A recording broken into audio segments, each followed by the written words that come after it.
You know how you compress the caliper when you do pads? Yep. You gotta pump the pedal to get it back? Make sure it's nice and low. You asked for this. I gotta get the over-the-shoulder thing.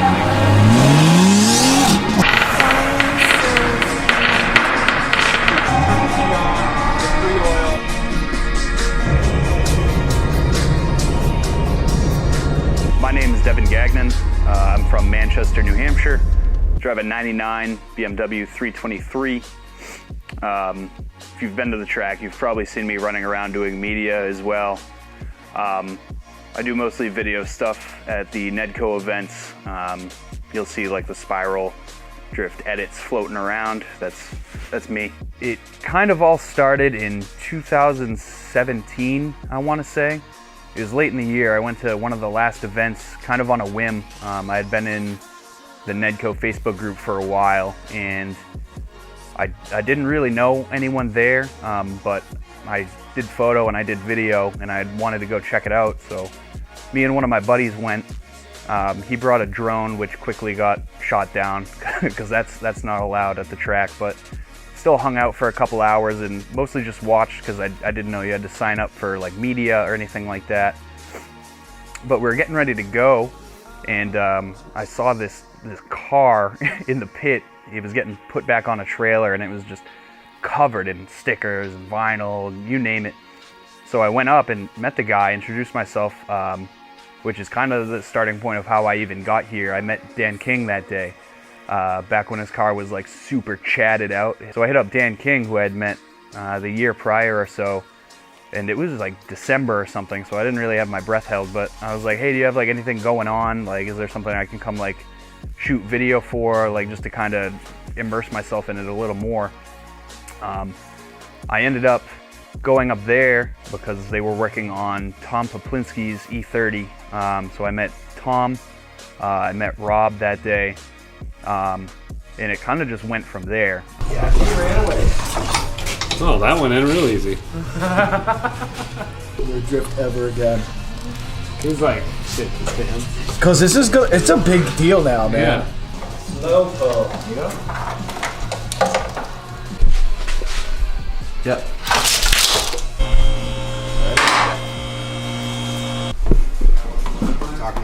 What's gonna happen when you have passengers? You know, how will they feel? How will they feel? Not great when they sit in the back. Like I say my O's different now. I'm like phone instead of like, they're like phone. Phone. Cone. Guys wanna go down and get some hoagies, bruh? So what did we see? What did we just thread in there? So I had seen Tom's BMW kind of come and go for a while, and it was like good to hang out and meet those guys. And I was kind of thinking of what I wanted to do as far as media goes throughout the year, because you always see like photo and video edits of like the A group guys, because like that's, I mean, realistically, it's stuff like a lot of people want to see. Like it's the tandems, it's kind of aggressive driving compared to everyone else. It's the cool stuff, but there was a big gap in media coverage for C group specific drivers. So my kind of plan was to start getting with some of these C group drivers ahead of time, do some interviews and stuff like that, and kind of follow them as they progress through the year. I just thought it would be a cool idea to kind of focus on some of the guys that, you know, don't get so much media coverage. And I figured at the time, like, a lot of people would probably really want that, you know, in C group, just because they just don't get that light of day. Unfortunately for the C group guys, the BMW I have now ended up going for sale in, I think it was maybe January or February of 2020, and it was too reasonable of a price, and I had to get it. And I messaged Dan King, who up until this point I had, you know, hung around with for like 9 or 10 hours, and I was like, Dan, found slamming deal on a car, thinking about going and getting it, but I live in an apartment, so it's tough for me to store it at the time, especially because like it needed a lot of maintenance work and stuff like that. And pretty much like without question, he was like, yep, bring it up, we'll put it in my yard, we'll figure it out from there. I explained the deal and everything, and you know, it was just like a too good to be true type of thing. So ended up buying it. Spent a lot of weekends at Dan's house and garage, that winter. It felt like freaking every other weekend from February to March, just doing the maintenance and doing all the little stuff that needed to get done to it. But I mean, pretty much, you know, without someone extending like that invitation or like just being that okay with it, I never would have been able to drive. So I have a lot of like thanks for him and a lot of gratitude, just because he pretty much single-handedly made it possible. I wouldn't have been able to do what I did without his help.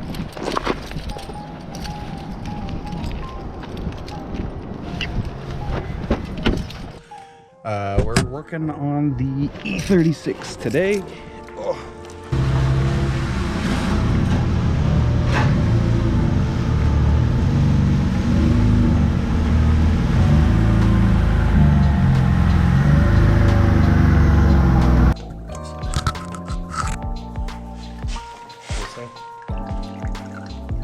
Change of filters, whatever. And he's like, we have a race oil. And I was like, good enough. Fine. It can get cut out. It's fine. I'm not worried about it.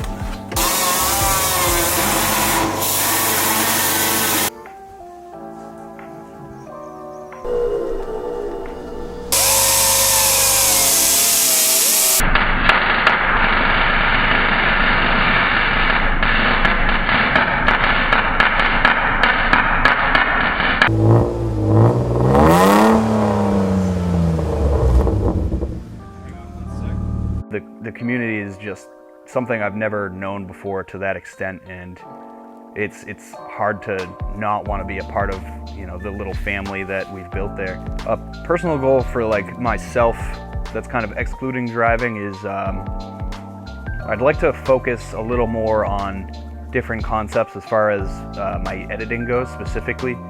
I feel like I spent the year too focused on car stuff and not focused enough on the media side of it, which is, I mean, it's a tough thing to balance. There were a lot of times where I'd get done with my run group and immediately go film B and then A group, and then it's like, oh, you gotta go drive again. So I didn't really put a ton of thought into concepts that could, you know, lead to like some kind of video series or anything like that. It was kind of just cut and dry, like, all right, here's some people sliding around. So I did this video. Basically, I wanted to show kind of some of the people that are involved with NEDCO as a group, some of the people that make some of the decisions like behind the scenes and things like that, and to generally just kind of go over the kind of community that we're all a part of and kind of have built over in Loudon. Partner, keep on rolling, baby. You know what time it is. Ladies and gentlemen, keep on rolling,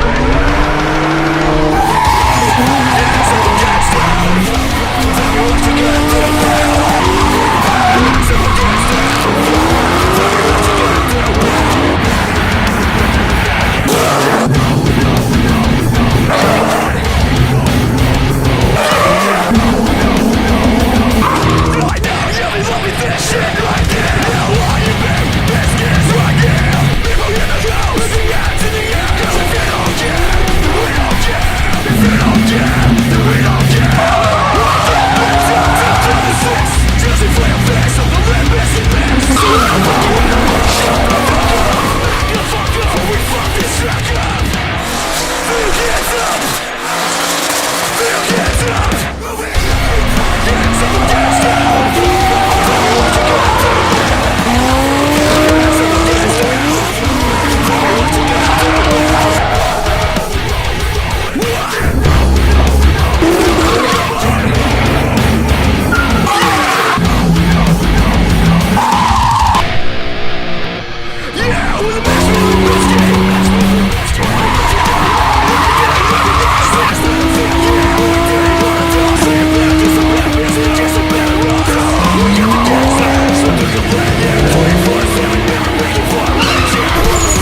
My name is Michael Bou Habib. I drive a 1996 Nissan 240SX, and I'm from Methuen, Massachusetts. I mean, as a kid, I was always into cars, and obviously, like, everyone remembers watching Fast and Furious Tokyo Drift. So that kind of got me interested in drifting. It wasn't until, I want to say, late 2015 that I purchased this car and started going to drift events up at New Hampshire Motor Speedway. So NEDCO kind of originally started with the Team O'Neill Drift School. Al and Tom from Team O'Neill, they were running the drift school. They asked me to come along and help instruct. And the way that it worked at the time was Saturdays was strictly drift school, and then Sundays were open drift days.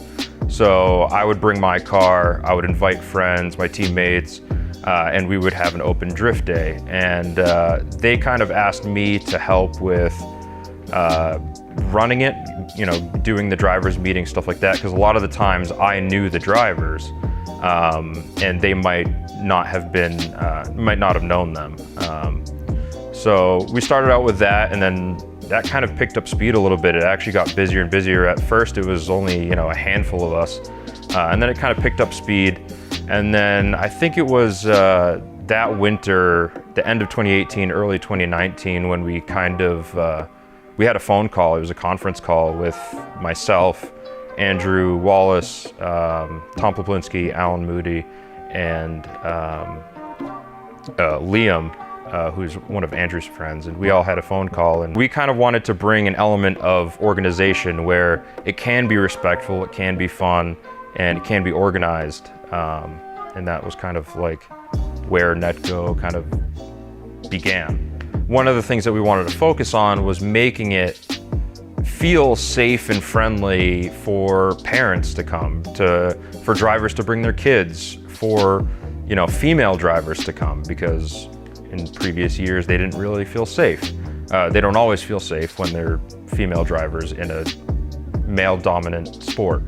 But that was one of the things that we wanted to focus on, was being inclusive and making sure that everyone felt safe and in a friendly environment. And that's what we try and, you know, project towards our drivers, was when you're here at NEDCO, you know, be friendly, be kind to each other, because we're a community that's trying to grow, as opposed to just everyone fending for themselves. And it breeds a difficult atmosphere to really handle.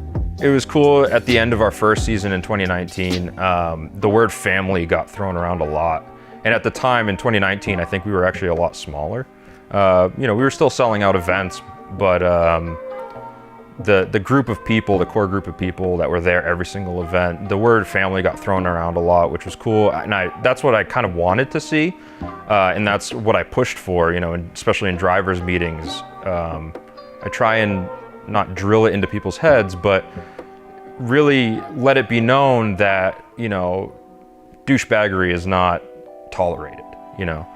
We want people to be kind to each other and stuff like that. So when a driver shows up for the first time, you know, I'm not sure how they feel, but I would assume that they're kind of feeling out the situation, and then all it takes is just one good, you know, experience with another driver, and then now they're friends, and then they get introduced with other friends and stuff like that. And I think that's what's helped grow NEDCO to the size that it is now, is that word of mouth of people telling, hey, you know, we should go this weekend, we should try it out. And also just that atmosphere of, you know, these guys aren't cliquey, you know, we try not to be judgy. We try and avoid that kind of feeling where, especially the people, you know, the higher ups, I guess you could say, the people who are running the event, not to kind of like walk around like we, you know, with our noses in the air. You know, we're one of you guys, and our slogan is for the drivers, by the drivers, and that's because the people who run NEDCO, the staff, and, you know, the founders of NEDCO, we're all drivers. We all started as drivers, and that's what we try and remember, is that, you know, we are just like you. So there's no reason for us to act any different. I would really love to expand in terms of tracks, whether that's, you know, within New Hampshire Motor Speedway. I'd love to work with them more and try and build something or get more access with them. You know, thankfully last year we got invited out to Hudson Speedway to do a couple demos in between their races, and their fans absolutely loved it. They were asking for us back. And in 2021, we're actually working with them to actually run our own events there, where it's a full drift day at Hudson Speedway. So, you know, I'd love to expand that way. I mean, I think everyone's dream, especially as a drift event organizer, is to have our own track. Whether or not that's plausible is it's difficult. You know, it's so expensive and stuff like that. So that's kind of the dream. But as far as expansion is just finding tracks that will allow drifting and see that it's not as crazy and destructive and wild as it seems, you know, from the outside world. That it can be organized. Yes, it is crazy and can be, I guess, destructive, but it can be organized and respectful, and we can leave the track in better shape than we, you know, arrived in, or in cleaner shape.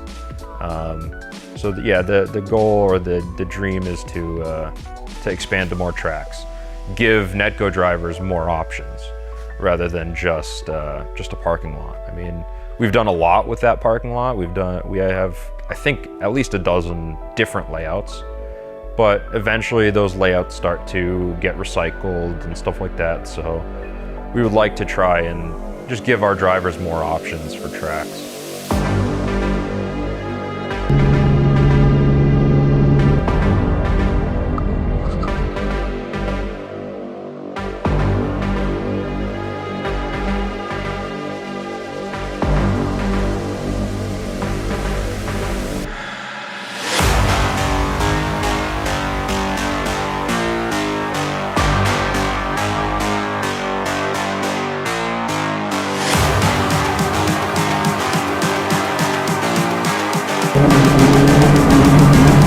I'm just calling to say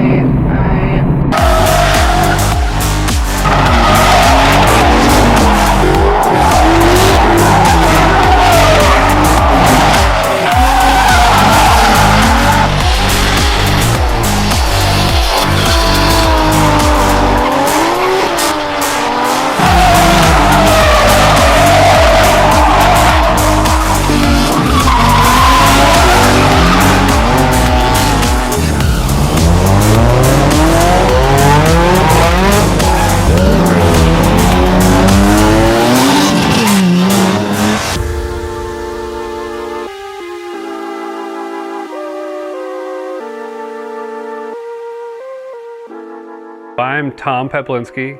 I live in Concord, Vermont. It started with, you know, the day that Al took me drifting. We used his Fox body Mustang, and I was running C group, he was running B group, and because I've been working at Team O'Neill and I have a pretty good grasp on how car control and how that stuff works, it wasn't that hard for me to really get drifting and understand how the car drives. But I could see from a teaching standpoint how impossible this is for people to learn, right? Like the low amount of seat time and how tricky it is. You know, you get a lap here, a lap there, you wait in line. It was really challenging. I could see a need for a school, right? That was the next step, and Al saw it as well. So we talked about it after that, is like, not necessarily a club, but we saw it as like, hey, we should make this more accessible. You know, we need to give these C group guys more seat time and stuff like that. So that was something that we brought to Club Loose North, saying, hey, Team O'Neill is a school, we do this for a living. We literally, you know, nowadays I'm in a car every day, 5 days a week, you know, all year. It's not like seasonal or anything. And so car control and instructing that is in our nature. So now it's like, well, let's help people get into drifting, because this is awesome. Drifting is so much fun. So that's where I think things started to go, was we said, hey, let's build a drift school. So at that point, Al and I brought that to Club Loose North, and we said, hey, we want to do this. And it was looked at differently. Our perspective versus the CLN perspective was slightly different, right? They saw it as, oh, that's too expensive or this and that. There was a lot of battling between the two, and we didn't see why it was necessary. We just wanted to bring new people into drifting, right? So fast forward, we started a drift school. We did it on our own, and because we did it on our own and we didn't affiliate with Club Loose North, we got banned. Now we got to make a club, and Al and myself, and actually Andrew from ISC, we were all kind of working together with the drift school. We talked about, maybe making this a thing, and then we brought in Mike as well. And then we started to grow from there. We built it from the ground up. Initially, Team O'Neill was having events. We were having our events after we did our drift schools. We would do a day of drift school and then have an event, a fun event the next day. And then Team O'Neill kind of wanted to say, okay, well, we want to back away from the event piece and just focus on the school piece.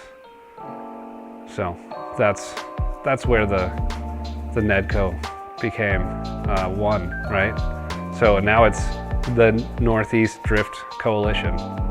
And the coalition is, the different aspects, the different pieces of the community that came together. We have Mike, who is, one of the drifters. He's been drifting for a while. Everybody knows him. We had Andrew as the ISC suspension component, where, he's a sponsor. He's helping out people with their cars, and then the Team O'Neill piece of it, which is the instruction and being able to push people and make better drivers. We want to make it accessible, but we also need to have the facility to do it.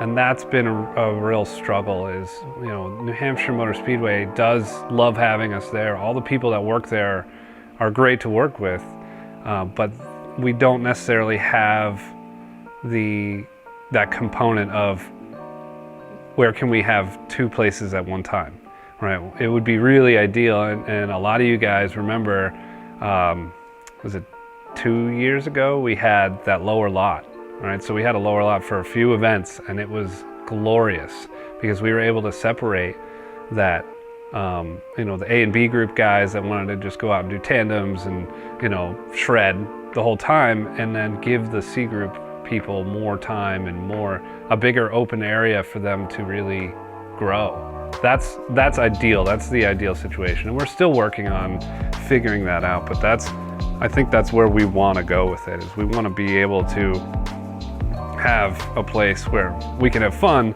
but also learn things at the same time.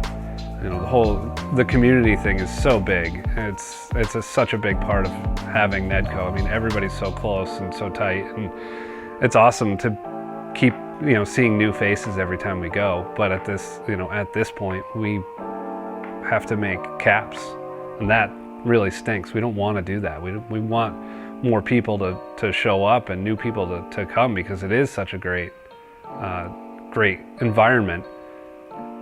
But we need more space. I think that's what we're trying to work on that right now with making more places for us to go, so we can keep growing. We're out there just shredding tires all the time. I mean, you got to be kind of special to want to go and spend money just to destroy your tires. But I think the community thing is just a part of it. It's just when we go and have a good time and we're all doing the same thing, we're all having a great time. Like, it's euphoria. The coolest thing about drifting is everything can happen right there. Right. You can have events, you can have big things. It's probably why the reason rally is not doing as well as drifting. Drifting is the fastest growing motorsport in the world. And it's because people can show up and watch, and it's awesome, right? It's fun to watch, it's entertaining. and then the people that are doing it are having a great time. So literally everybody around is having a good time. And I think people need to understand that it's not a quick learning curve. I mean, it is for some people, but for most people, the majority of people, there's a learning process, and you don't want to just jump in to doing like full angle kits, big power. It's just really not necessary. It's better to kind of figure out a car in its close to stock form. I mean, there are pieces to the puzzle that you kind of, you know, it can make it easier, you know, doing suspension, having a seat that you're not sliding around, stuff like that is a little more necessary than saying I need 300 horsepower, 400 horsepower, 600 horsepower. You know, that's not necessary off the bat. Full angle kits still, you know, yes, it does make it fun. It gives you more leeway, but it's good to know your limits with the car in its close to, like I said, a close to stock form. I'm not saying, you know, hey, go get a E46 and it's going to be a perfect drift machine right off the bat. There's some things you can do to make it better. You know, alignments are super crucial. And you know, a seat that actually holds you in, that's the worst thing, is sliding around in the seat with your regular belts. It's awful. And then suspension that's actually gonna, you know, it doesn't necessarily need to be coilovers. It could be stiffer, just stiffer springs. That makes a big difference. All right, so doing that, doing the small things, saving your money for doing events, that's more important than saving your money for tons of tires because you have a 600 horsepower car. It's only gonna get you so far. Seat time is the most important piece. It's a drug. I mean, this is so fun. I said how hilarious, you know, it's hilarious. Drifting is hilarious. It's so much fun. You're out there going fast, being sideways, shredding tires, making smoke. People are laughing. Spectators are loving it. It's addicting. So I don't blame anybody for coming and showing up and just saying, hey, you know, if there's a spot that opens, I want it. It's awesome. It's awesome to see, and it's cool that we've gotten to that point that people are like, hey man, you know, I'm gonna do whatever it takes. And it's just because it's so much fun. It is so addicting. The adrenaline is pumping all the time. It's that feeling, that rush. That's what people want. I can't blame anybody for wanting to do that as often as I can.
My name is Andrew Wallace, and primarily over here at ISC Suspension in Guilford, New Hampshire, and part of NEDCO.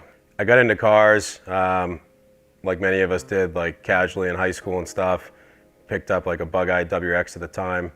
Got into trouble with that, and since then was just kind of into primarily Subarus, and then parallel with that, we got this company started. That was like 2009. This is when ISC started, and in 2013 or 14, we moved up here to New Hampshire. And about that time is when I started also getting into drifting. Most of our customer base consists of, street cars and track cars. We did provide product support for the drift industry prior to that, but in terms of us actually utilizing drifting as a motorsports, like in-house, and us individuals within the company getting into it, that's when that kind of all started. I've definitely had a great time with the local drift community, and I think I've seen it, throughout the country when we travel to different grassroots or Pro-Am or, even FD events. You definitely get that, it's one big family type of mentality, which is great because once you get into competitive motorsports, that's not always the case. And it's nice to see that, the foundation of drifting kind of carries that family mentality regardless of what, stage or level of drifting you're doing. For the company as a whole, we'd like to continue to support, our grassroots and Pro-Am drivers, and also our Pro 2 and Pro 1 drivers as well. Me personally, kind of had a streak of unfortunate luck the past few years with my personal build, which is it used to be one of the yellow Z's, now it's white. So hopefully, 2021 here we can, hit the ground running again, and we've worked all the bugs out and kind of overhauled that chassis. So I personally, as a driver, look forward to getting back out there. With the circumstances of COVID and stuff, we'll see if we get into, any formal competitions, but just to get out there and drive is my personal goal, and to just support our drivers, throughout ISC as well. I met Mike Buhabi, sorry if I butchered that name, Mike. Tom Poplinski I've known since college. He and I were friends earlier on, and he was getting into it as well.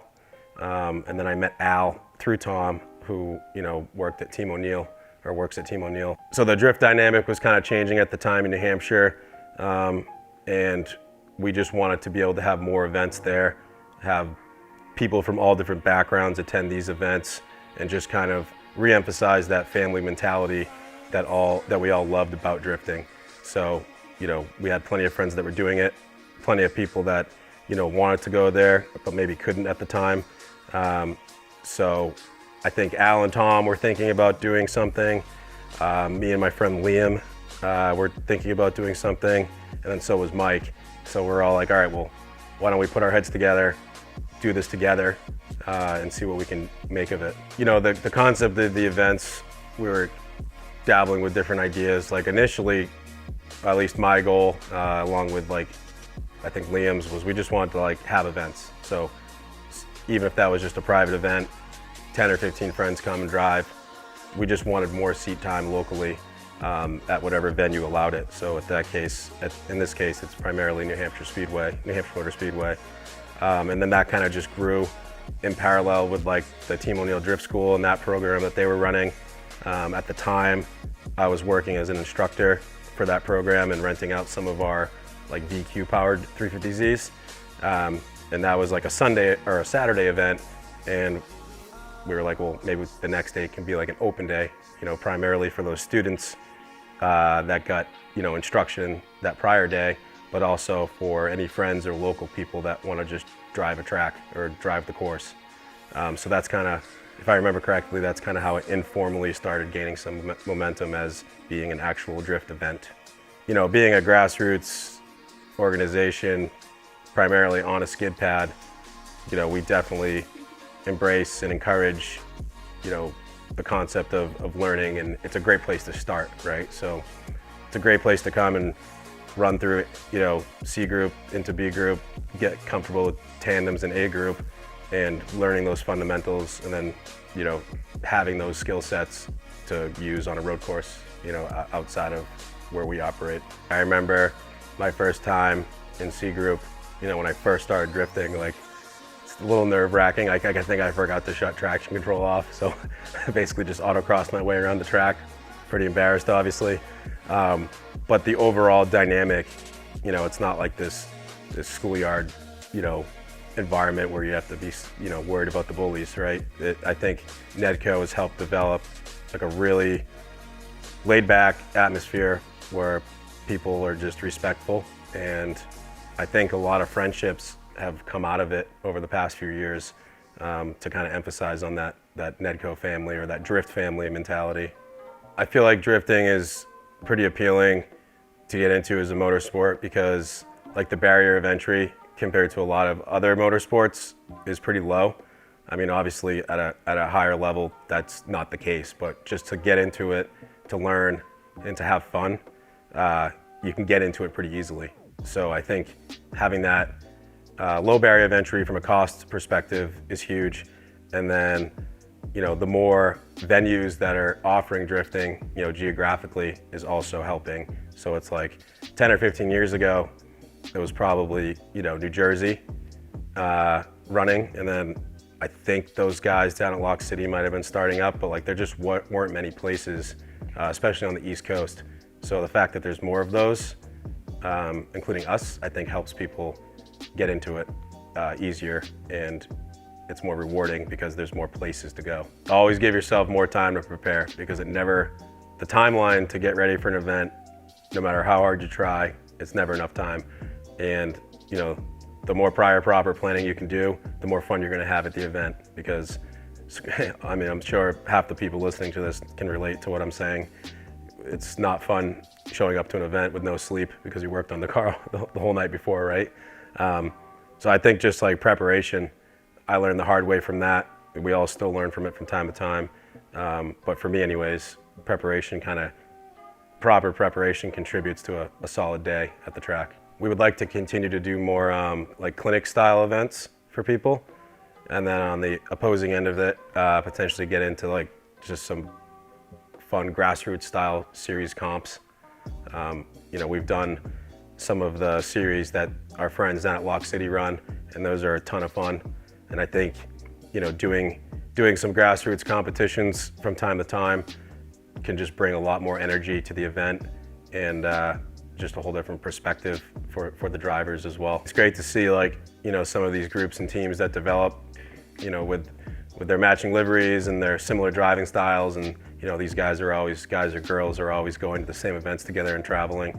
So, you know, some of those team tandem events that I've personally traveled to have been some of the most fun and awesome events that I've been to. So it'd be interesting, or it would be awesome to be able to implement that here in New Hampshire as well at some point.